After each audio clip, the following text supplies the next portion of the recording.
মৰমৰ ষ্টুডেণ্টছ, আজি আমি পঢ়িম ক্লাছ 10 মেথছ চেপ্টাৰ নম্বৰ 7 স্থানাংক জ্যামিতি। তো ষ্টুডেণ্টছ, এইটো ভিডিঅ'ৰ আগতে উদাহৰণ 1 পৰা 5 লৈকে পঢ়িছোঁ। আজি আমি তোমালোকক উদাহৰণ নম্বৰ 6 কৰি দিম। উদাহৰণ নম্বৰ 6ত কি কৰি চাবা, 4 - 3 আৰু 8, 5 বিন্দু সংযোগী ৰেখাখণ্ডক 3:1 অনুপাতত অন্তৰ্বিভক্ত কৰা বিন্দুটোৰ স্থানাংক নিৰ্ণয় কৰা। তো ষ্টুডেণ্টছ, দুটা বিন্দু দিয়া আছে। এই বিন্দু দুটা হ'ল কি সংযোগী বিন্দু, আর এইটো কি হৈছে রেখাখণ্ড হব। সেই রেখাখণ্ডক কি কৰিছে 3:1 অনুপাতত বিভক্ত কৰিছে। তেনেহ'লে অন্তৰ্বিভক্ত কৰা বিন্দুৰ স্থানাংকটো উলিয়াব লাগে।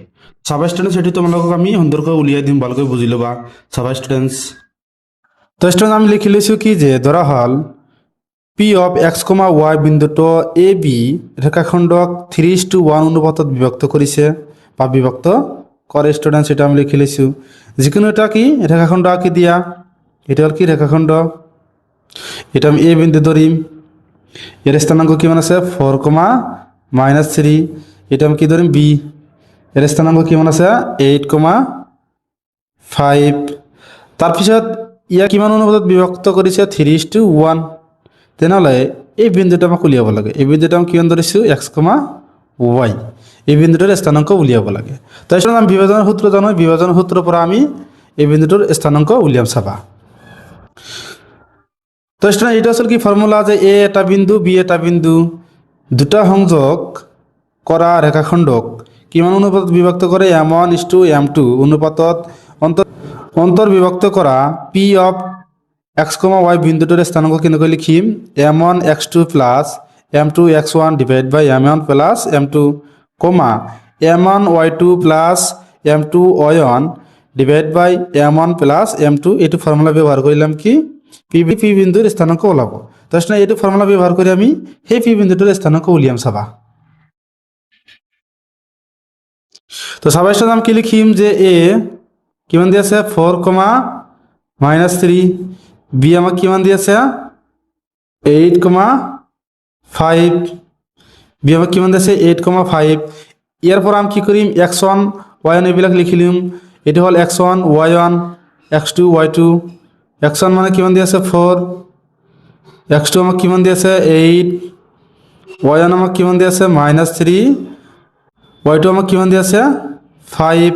তাৰপিছত M1 লাগিব। M1 মানে কি যিটো অনুপাতত থাকিব এইটো হ'ল M1, M2। M1 কিমান দি আছে 3 আৰু M2 আমাক কিমান দি আছে 1। তেনেহ'লে আমি কি কৰিম বিভাজন সূত্ৰ ব্যৱহাৰ কৰি এই পি বিন্দুৰ স্থানাঙ্কটো উলিয়াম। চাবা, তো চাবা আমি কি জানো যে আমি জানো যে বিভাজন সূত্র ইজিক্যাল টু কিমান জানো M1:x2 + M2:x1 / M1 + M2, M1:y2 + M2:y1 / M1 + M2। তো যেতিয়া আমি কি কৰিম পি বিন্দুৰ স্থানাঙ্ক উলিয়াম, আমি লিখি দিম যেতিকে পি বিন্দুটো আমি কিমান জানো x, y বিন্দুৰ স্থানাঙ্ক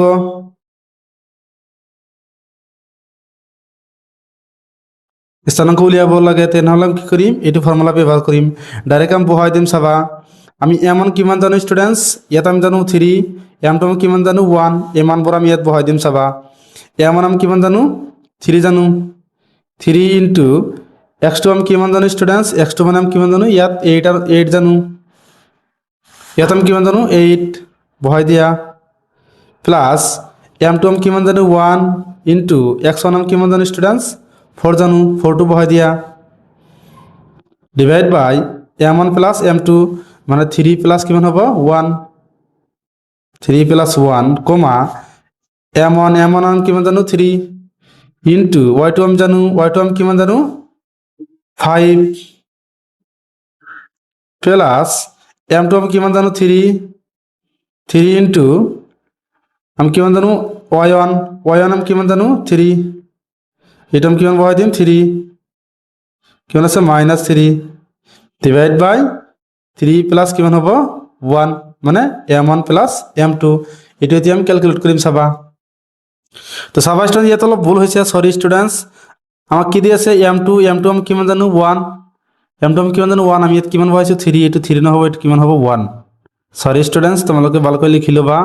এটি 1 হ'ব -3, এটি 1 হ'ব 3 নহয়।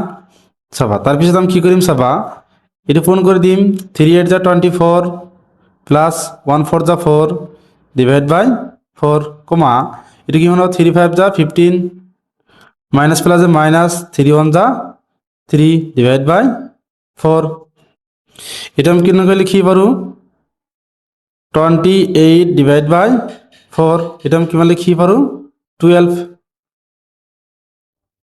কিভাবে লিখি পারো 12 ডিভাইড বাই 4 তো স্টুডেন্ট 4 এর যদি 1 ডিভাইড করে কিমান পাবো আমি 7 4 এর যদি আমি 1 ডিভাইড করে কিমান পাবো আমি 3 তাহলে আমি স্থানাঙ্কটা কিমান পাচ্ছি 7,3 এটা কিমান পাচ্ছি 7,3 এই 7টা হবো x এর মান এটা কি হবো y এর মান তাহলে এই বিন্দুর স্থানাঙ্কটা কিমান পাচ্ছি আমি 7,3 লাস্টে তোমাদেরকে লিখে দিব পারা যায় থেকে p অফ x, y এর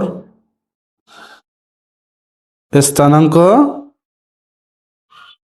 হব এটা বহা দিব ডাইরেক্ট p অফ 7,3 আমি x এর মান 7 ধরিম এটা কি ধরিম y এর মান সদায় আমার x এর মানটুকি আগত আহিব সদায় আমার x এর মানটুকি আগত আহিব তেনহলে p অফ x, y এর স্থানাঙ্কটো কিমান পাইছো আমি 7,3 তো স্টুডেন্ট যেটা আমার কুলিয়াবলগীয়া আছিল বিন্দু এইটোই আমার কি হবে উত্তর তো স্টুডেন্ট ইয়ালৈকে কৰিবলগীয়া আছিল স্টুডেন্টস যদি ভিডিওটো ভাল লাগিছে তেনহলে কি কৰিবা চ্যানেলটো সাবস্ক্রাইব কৰি দিবা আৰু তোমাৰ মতামত কমেন্ট কৰি জনাবা থ্যাংক ইউ স্টুডেন্টস